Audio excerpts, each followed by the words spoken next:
ஓம் நமோ நாராயணாய நமக. நான் பாலகோபாலா பக்தை லதா பேசுகிறேன்.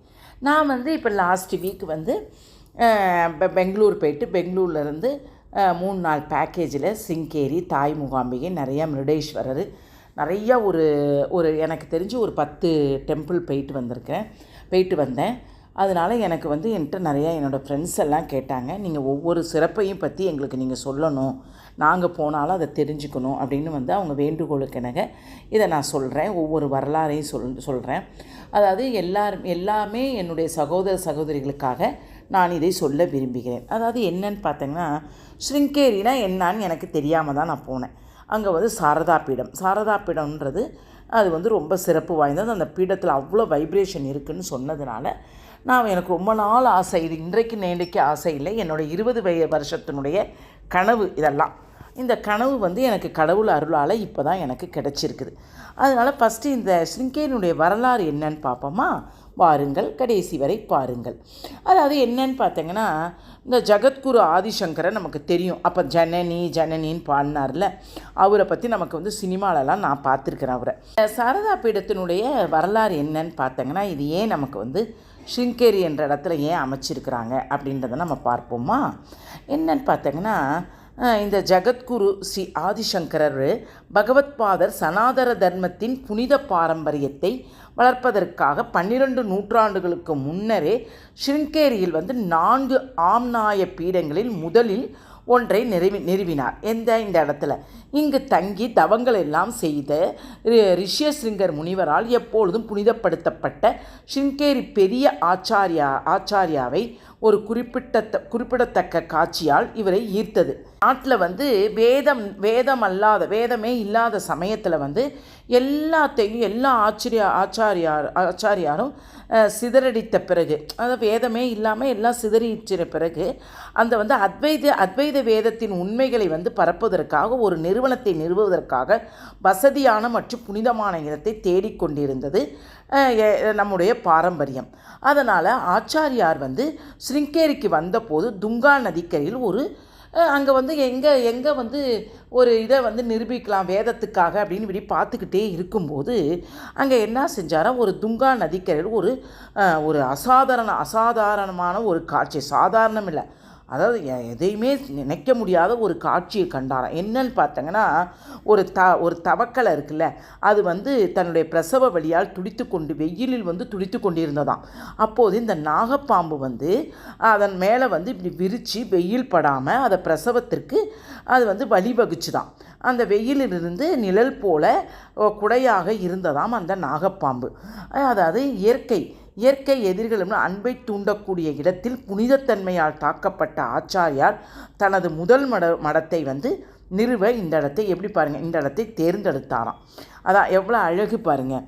அதனால் இவர் என்ன செஞ்சாரா, சங்கரை திக்விஜயம் ஆச்சாரியார் ஸ்ருங்கேரியில் பல நல்லொழுக்கம் உள்ளவர்களை கண்டு அவர்களுக்கு அத்வைத கோட்பாடுகளை போதித்தார் என்று சொல்லப்படுகிறது.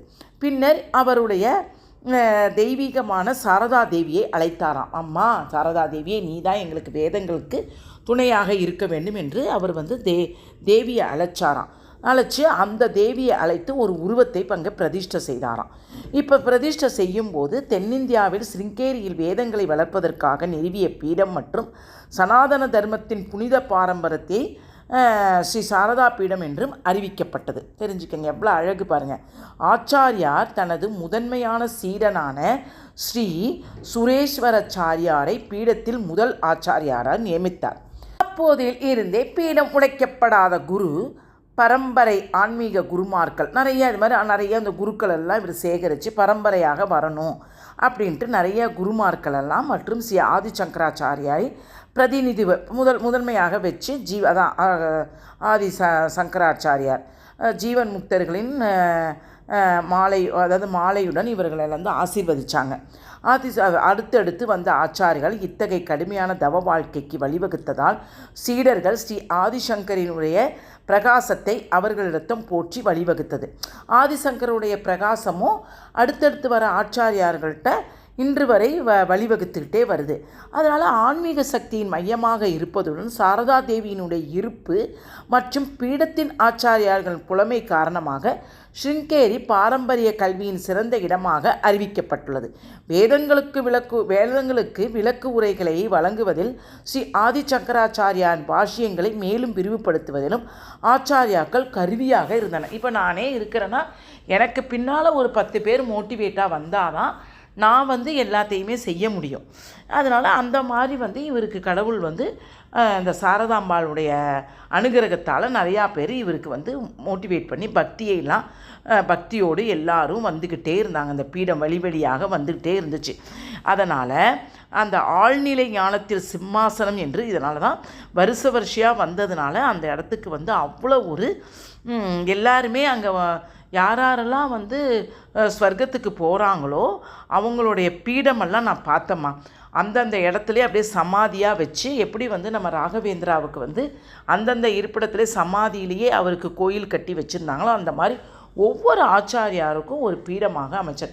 அங்கெல்லாம் நாங்கள் ஒரு 5 நிமிஷம் உட்காந்து தவம் செஞ்சு நல்ல எண்ணத்தையும் நல்ல புத்தி சித்தையும் என் குழந்தைகளுக்கும் எங்களுக்கும் இந்த கலியுக உலகத்திற்கும் நீதாப்பா கொடுக்க வேண்டும். ஏன்னா அந்த காலத்தில் ஓம் என்ற பிரவணத்தில் ஒழிச்சது தான் விஷ்ணுன்றாங்க. அந்த மாதிரி விஷ்ணுகிட்ட இருந்து வந்தது தான் பிரம்மா சிவன் இப்படியே வந்தது தான் சொல்லப்படுகிறது. அதனால தான் நமக்கு அந்த வைப்ரேஷன்னால் நல்லமெல்லாம் நமக்கு நல்லது நிறைய நடந்துச்சு. இப்போல்லாம் அந்த வைப்ரேஷன்றது குறைஞ்சதுனால நம்ம இந்த மாதிரி ஒரு நல்ல புனித ஸ்தலத்துக்கெல்லாம் போய் நம்ம நிறைய வைப்ரேஷனை நம்ம வாங்கிக்கணும். அட்லீஸ்ட்டு நம்ம வாங்கிட்டு வந்தால் நம்ம சந்ததியர்களுக்கு இது ரொம்பவே நல்லதம்மா. இப்படியே 14 நூற்றாண்டு ஆயும் இப்படியே ஆச்சாரியார்கள் பின்தொடர்ந்து வந்து கொண்டே இருக்கிறார்கள். சங்கராச்சாரியாரின் முதன்மையான பீடத்துடன் முதல்ல அவர் தான் முதன்மையான பீடத்துடன் தொடர்புடைய இத்தகைய வளமான வரலாற்றை கொண்டு புனிதமான கடந்த காலத்தால் நிரம்பிய இயற்கை மகிமையும் அமைதியும் நிறைந்த ஸ்ருங்கேரியில் பீடத்தை ஆச்சாரியார் தேர்ந்தெடுத்ததன் குறித்து பலர் ஆச்சரியப்படுகிறார்கள். நான் அந்த இடத்துக்கு போய் பார்த்தாங்கன்னா அவ்வளோ பீஸ்ஃபுல், அவ்வளோ பெரிய மலை மேலே அவ்வளோ பெரிய அழகு. நாங்களாம் இப்போ நினச்சிட்ருக்குறோம் அடுத்த தடவை அட்லீஸ்ட் ஒரு 2 நாள் போய் அங்கே ஸ்டே பண்ணிட்டு வரணும். அப்படி ஒரு அழகு. அதனால் அவ்வளோ ஒரு அமைதி, அந்த வைப்ரேஷன் இன்னொரு தடவை. ஏன்னா இந்த தடவை நாங்கள் எதையுமே தெரியாமல் போயிட்டு வந்ததுனால எங்களுக்கு அதனுடைய பெருமை தெரியலை. இதை படித்ததுக்கப்புறம் தான் அவ்வளோ தெரிஞ்சு எனக்கு அப்படி இப்போ நான் மனக்கண்ணால் நினச்சி நான் இப்போ அம்பாளையும் அந்த ஸ்ருங்கேரி பீடத்தையும் நினச்சி இப்போ நான் வணங்கிக்கிட்டு இருக்கிறேன். இப்போ உங்களுக்கு சொல்லும்போது அவ்வளோ ஒரு சிரத்தையாக நான் சொல்கிறேம்மா. அதனால் இந்த ஸ்ருங்கேரி சாரதா பீட ஆச்சாரியாக்கள் துண்டிக்கப்படாமல் சங்கிலியாக வந்து கொண்டே இருக்கிறார்கள். இப்போது யாருன்னு பார்த்தங்கன்னா, இப்போது நமக்கு தெரியும் இந்த சங்கரா டிவிலெலாம் நைட்டு வெள்ளிக்கிழமை 9:30 மணிக்கு பார்த்தங்கன்னா இவர் தான் 36வது ஆச்சாரியாராக ஜகத்குரு சங்கராச்சாரியார் ஸ்ரீ பாரதி தீர்த்த மகா சுவாமிஜனோட தொடர்பு நாங்கள் இவரை பார்த்தோம்மா. இவருக்கு கீழே உள்ளவரையும் நாங்கள் இவருக்கு கீழே உள்ளவரையும் பார்த்தோம். இவரையும் நாங்கள் அந்த 11 to 12 இவரை பார்க்கலான்னு சொன்னதுனால போயிட்டு, ஆனால் என்ன ஆசீர்வாதம் வாங்க முடியல, ஆனால் மேலே இருந்தே எங்களுக்கு ஆசீர்வாதம் கிடச்சிதம்மா. அதனால் இந்த ஒவ்வொரு சிறப்பும் இந்த சாரதாம்பாளுடைய பீடத்தினுடைய மகிமையே ஒரு தனியாக இருக்கிறது.